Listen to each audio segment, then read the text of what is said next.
నమస్తే welcome to our channel నేను పద్మిని ప్రస్తుతం పాటు ప్రముఖ ఆధ్యాత్మికవేత్త ఆస్ట్రోన్యూమరాలజిస్ట్ వేదిక్ వాస్తు స్పెషలిస్ట్ శ్రీ విద్య మరియు హనుమత్ ఉపాసకులు బ్రహ్మశ్రీ డాక్టర్ సిస్లా జయశంకర్ గారు మనతో పాటు ఉన్నారు మాట్లాడదాం సార్ నమస్తే సార్ సార్ ఇది చాలా మందికి ఉంటుంది ఎక్స్పీరియన్స్ అప్పట్లో మాకు ఈ ఏరియాలో ఈ ఇల్లు మాదే అని అమ్మేసుకున్నాం కానీ ఇప్పుడైతే కోటాను కోట్లు కోటీశ్వర్లు అని అంటుంటారు బాధ అనిపిస్తుంది ఈ ఎక్స్పీరియన్స్ చాలా మందికి ఉంటుంది మాకు కూడా ఉంది బై ది వే రైట్ అయితే ఇట్లాంటివి అంటే భూమి మనకి ఒక ఖచ్చితంగా అది ఒక ఆస్తి అది మనం అనుభవించేటటువంటి యోగ్యం ఇక్కడ రాసి ఉండాలి మన పిల్లలు అనుభవించేటటువంటి యోగం కూడా రాసి ఉండాలి అది లేనప్పుడు ఒక్కనాటికి భూమి మీద మనం అది సంపాదించుకోలేము లేకపోతే దాన్ని అనుభవించలేము అయితే ఈ భూమికి సంబంధించి చాలా ట్రై చేస్తూ ఉంటారు వాళ్ళ భూమి వాళ్ళకి రావడం కోసం రకరకాల ఇబ్బందులు కూడా పడుతూ ఉంటారు కొంతమంది అసలు కొనలేకపోతారు ఎంతైనా అవ్వనివ్వండి కానీ భూమిని మాత్రం కొనుక్కోలేకపోతారు ఎందువలన సార్ ఎందుకు భూమికి సంబంధించి ఇంత జటిలంగా ఉంటుంది ఈ సమస్య జనరల్ గా ఈ సందర్భంగా మీరు అడిగిన ప్రశ్నను చూస్తే అంటే ఒకప్పుడు ఇది మాది ఇదంతా మాదే ఈ ఏరియా అంతా మాది ఇక్కడ కనపడే 100 ఎకరాలు మాదే అని అనుకునే వాళ్ళు ఒక రకం అయితే ఇప్పుడు భూమి ఉన్న వాళ్ళు ఇప్పుడు ప్రజెంట్ మీ దగ్గరే ఉంది మీకే ఉంది భూమి ఇగో ఈ కనిపించే 100 ఎకరాలు మందే లేకపోతే ఈ కనిపించే 10 ఎకరాలు మందే అని అనుకునే వాళ్ళని చూసి నేను ఎక్కడో దీంట్లో చదివాను భూమాత చూసి నవ్వుకుంటుంది పక్క పక్క పక్క పక్క నవ్వుకుంటుంది ఎన్నో అన్నారు రా నువ్వు అని అవును అంటే భూమి శాశ్వతం తరాలుగా వస్తుంది ఎందరో చేతులు మారొచ్చింది నువ్వెన్నో వాడివి నువ్వెన్నాళ్ళు ఉంటావు నువ్వు ఓన్లీ టెనెంటే నువ్వు ఓనర్ కాదు నువ్వు ఓన్లీ టెనెంటే అని అనుకుంటుంది భూమాత సరే ఇకపోతే మీరు అడిగిన ప్రశ్నకి భూమికి సంబంధించిన వివాదాలకు కారణం కుజగ్రహం ఏంటి ఆ స్వామి అనుగ్రహం లేకపోతే భూములు ఇళ్ళు సంపాదించలేరు ఆయన భాగ్యంలో ఉంటేనే ఆయన భాగ్యాధిపతి అయితేనే వాళ్ళకి ఆ భూమి ఆస్తులు డబ్బు ధనం అన్ని నిల్వలు ఉండటం కానీ అంటే 100 ఎకరాల భూములు 1000 కోట్ల రూపాయల డబ్బులు ఆస్తులు ఇవన్నీ ఎప్పుడు వస్తాయంటే ఆయన అనుగ్రహం ఉంటేనే వస్తాయి అయితే మరి అనుగ్రహం అందరికీ కావాలి అందరికి ఉందా లేదా అనేది పక్కన పెడితే కావాల్సింది మటుకు చేతులు ఎత్తంటే అందరికీ కావాలి కదా సో అందుకు తగిన ప్రయత్నం కూడా చేయాలి మనం ఒకవేళ మనం సొంత ఇల్లు ఎప్పటి నుంచో కట్టుకోవాలనుకుంటున్నాం కట్టుకోలేకపోతున్నాం సొంతంగా చిన్న స్థలం అన్నా కొనుక్కుందాం అనుకుంటున్నాం కొనుక్కోలేకపోతున్నాం నానాటికి రేట్లు పెరిగిపోతున్నాయి మన కళ్ళ ముందే 1000 రూపాయల గజం ఉన్నది వాళ్ళ 1,00,000 రూపాయలు 2 లక్షలు 3 లక్షలు అవుతుంది ఏంటి మాదాపూర్ కొండాపూర్ గచ్చిబౌలి ఇవన్నీ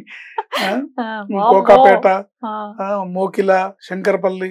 ఇవన్నీ ఒకప్పుడు ఇలా మాట్లాడుకున్నాడు ఒకప్పుడు శంకరపల్లిలో 80,000 రూపాయలు ఎకరం అంటే తీసుకోలేదు ఎకరం బాధ అనిపిస్తుంది లింగంపల్లి దూరం అనుకుంటే మళ్ళీ శంకరపల్లి అని అనుకున్న సందర్భాలు ఉన్నాయి ఏమైంది శంకరపల్లి వచ్చి హైదరాబాద్ లో కలిసిపోయింది శంకరపల్లి ఏంటి రేపు మాప జహీరాబాద్ కూడా కలిసిపోతుంది వికారాబాద్ కూడా కలిసిపోతుంది సో ఇలాంటి పరిస్థితి ఈ స్వామి అనుగ్రహం ఉంటేనే ఎవరికైనా ఆస్తులు నిలబడతాయి భూమి వివాదాలు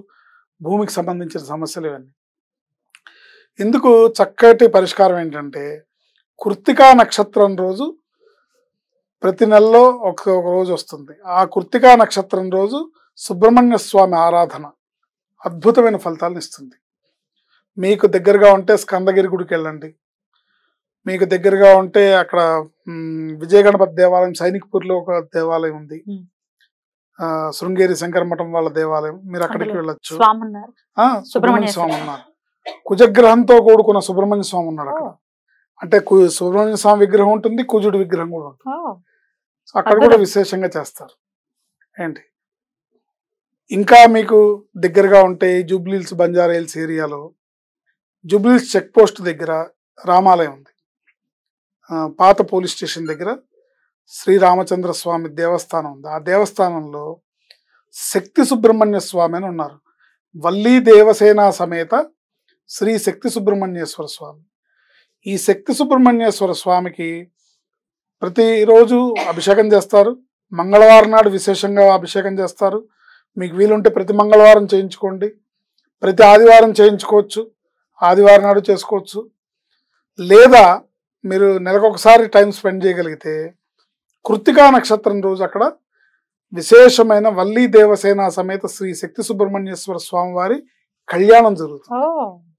ప్రతి కృత్తికా నక్షత్రం రోజు సాయంత్రం ప్రదోష వేళలో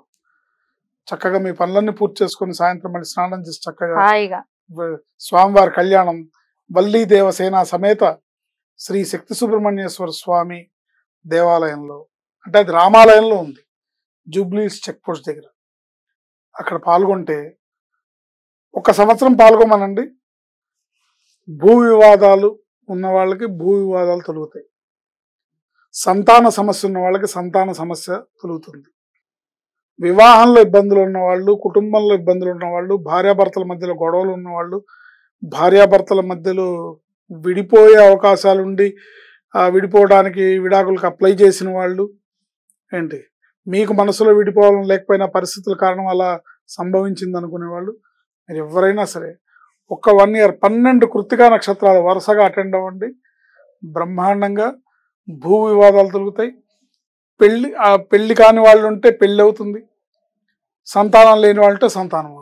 జరుగుతుంది. ఎందుకంటే అక్కడ చేసే వాళ్ళంతా వేద పండితులు. చిర్రావూరి శ్రీరామ్ అవినాష్ శర్మ గారని ఆయన ఆధ్వర్యంలో కళ్యాణం జరుగుతుంది.